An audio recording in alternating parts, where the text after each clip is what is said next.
اس صورت کے اندر اللہ رب العزت نے سب سے شروع میں یہ ذکر کیا کہ اے لوگوں اپنے رب سے ڈرو جس نے تم کو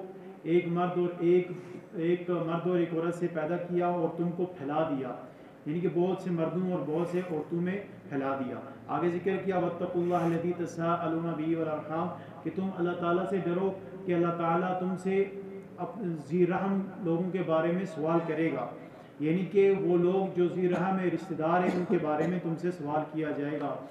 آگے ذکر کیا یتیموں کے بارے میں کہ وہ لوگ جو یتیم ہیں جن کی تم پرورش کرتے ہو ان کے مال کو مت ہضم کرو، بلکہ ان کا مال جب وہ بڑے ہو جائیں تو ان کو مال واپس کر دو، اور جو عورتیں ہیں یتیم ان کو بھی یعنی کہ جب ان کو واپس کر دو مال۔ پھر آگے ذکر کیا کہ عورتوں کے ساتھ یعنی کتنی عورتوں کے ساتھ تم نکاح کر سکتے ہو، ذکر کیا کہ دو کے ساتھ بھی، 3 کے ساتھ بھی، 4 کے ساتھ بھی۔ پھر آگے ذکر کیا اگر تم یہ تمہارے ذہن میں ہو کہ تم انصاف نہیں قائم کر سکتے تو عورتوں کے درمیان تو تم پھر ایک ہی عورت کے ساتھ نکاح کر سکتے ہو، زیادہ نہیں۔ لیکن اگر مرد کو اتنا معلوم ہوا کہ وہ عورتوں میں انصاف قائم کر سکتا ہے تو شریعت نے 4 شادیوں تک کی اجازت دی ہے، ان آیات میں یہ ذکر آیا ہے۔ اس کے آگے پھر اللہ رب العزت نے ذکر کیا کہ مردوں کا پھر میراث کا ذکر ہے کہ مردوں کا جو حصہ ہوتا ہے میراث میں عورتوں سے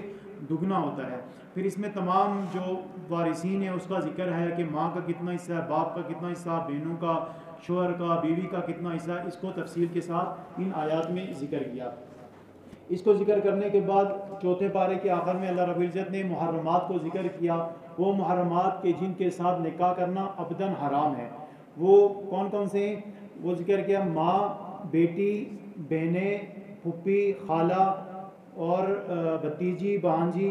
اور وہ ماں جس نے دودھ پلایا ہو، یعنی کوئی اور ماں صرف بچپن میں اگر اس کا دودھ پیا ہو وہ ماں بھی اس پر حرام ہوتی ہے، اور جو اس کے ساتھ اگر دودھ شریک کوئی بہن ہو وہ بھی اس کے لیے حرام ہوتی ہے۔ اسی طرح اپنی بیوی کی جو ماں ہے وہ بھی ہمیشہ کے لیے حرام ہوتی ہے، اور اسی طرح بیوی کی جو بہن ہے جب تک یہ بیوی نکاح میں ہے، عقد میں ہے، تو اس کی جو یہ بہن ہے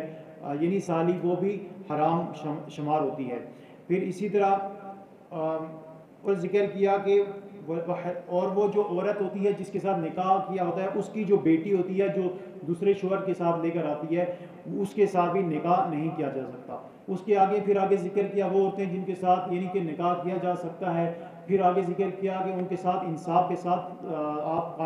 انصاف قائم کرو۔ پھر اس کے بعد اللہ رب العزت نے ان آیات میں ذکر کیا کہ مردوں کو چاہیے کہ وہ اور گھروں کے اندر اور یعنی حکمرانی مردوں کی ہی چلنی چاہیے، کیوں الرجال قوامون علی النساء، کہ مردوں کو عورتوں پر حاکم مقرر کیا گیا ہے، کیونکہ جب مرد حاکم ہوگا تو پھر گھر کا اور تمام نظام درست ہوگا۔ اگر عورتیں کسی بھی چیز کی، گھر کی یا کسی بھی چیز کی اگر وہ حکمران ہوں گی یعنی اگر ان کے حکم چلیں گے تو پھر یہ نظام خراب ہو جائے گا۔ پھر اللہ رب العزت نے انہی میں اس کے آگے پھر کچھ ایسی احکامات ذکر کیے کہ جن میں اللہ رب العزت نے فرمایا کہ لا تأکلوا اموالکم بینکم، ایک دوسرے کا مال یعنی باطل طریقے سے مت کھاؤ، ولا تقتلوا انفسکم، اور اپنے آپ کو بھی ہلاکت میں مت ڈالو، ایک دوسرے کو اپنے آپ کو قتل بھی نہ کرو یعنی خودکشی بھی نہ کرو۔ اس کے آگے ذکر کیا آگے کہ کبیرہ گناہوں سے بھی اپنے آپ کو بچاؤ۔ آگے پھر ذکر کیا صغیرہ کبیرہ گناہوں کے بارے میں، جنت دوزخ کے بارے میں ذکر کیا۔ ان کو ذکر کرنے کے بعد آگے ذکر کیا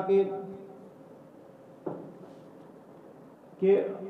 کسی انسان کو ظلماً کبھی قتل نہیں کرنا چاہیے، یعنی کہ اگر کوئی آدمی کسی کو قتل کرے گا، ظلماً قتل کرے گا، بلا وجہ یعنی ناحق کسی کو قتل کرے گا تو اس کی سزا جہنم ہے اور وہ ہمیشہ جہنم کے اندر رہے گا۔ اس کے آگے اللہ رب العزت نے نماز کی فرضیت کو بھی ذکر کیا کہ نماز مومنوں پر وقت مقررہ پر فرض کی گئی ہے۔ اس کے آگے جا کر اللہ رب العزت نے جہاد کے بارے میں بھی ذکر کیا کہ جہاد اللہ رب العزت کی طرف سے بہت بڑا فریضہ ہے۔ جو لوگ جہاد کرتے ہیں اور وہ لوگ جو گھروں میں بیٹھتے ہیں ان دونوں میں بہت زیادہ فرق ہے۔ جو جہاد میں جاتے ہیں وہ ان کے درجات بلند ہیں۔ آخر میں منافقین کے احوال کو ذکر کیا کہ منافقین وہ ہوتے ہیں کہ جو یہ سوچتے ہیں کہ وہ اللہ کو دھوکہ دے رہے ہیں لیکن وہ اپنے آپ کو دھوکہ دے رہے ہوتے ہیں۔ اور منافقین کی ایک نشانی یہ بھی ذکر کی کہ وہ جب نماز پڑھتے ہیں تو سستی کے ساتھ، کاہلی کے ساتھ نماز پڑھتے ہیں، اور وہ نماز پڑھتے ہیں تو دکھلاوے کی وجہ سے نماز پڑھتے ہیں، اور وہ ذکر اذکار بھی اتنا نہیں کرتے بلکہ تھوڑا سا بس ذکر اذکار کر دیتے ہیں لوگوں کو دکھانے کے لیے۔ یہ منافقین کی نشانیاں ذکر کی، اور آخر میں ذکر کیا کہ منافقین کا جو ٹھکانہ ہے وہ جہنم میں سب سے نچلا درجہ ہے، یعنی منافقین سب سے نیچے ہوں گے، اس کے بعد اور باقی کافرین اور لوگ ہوں گے۔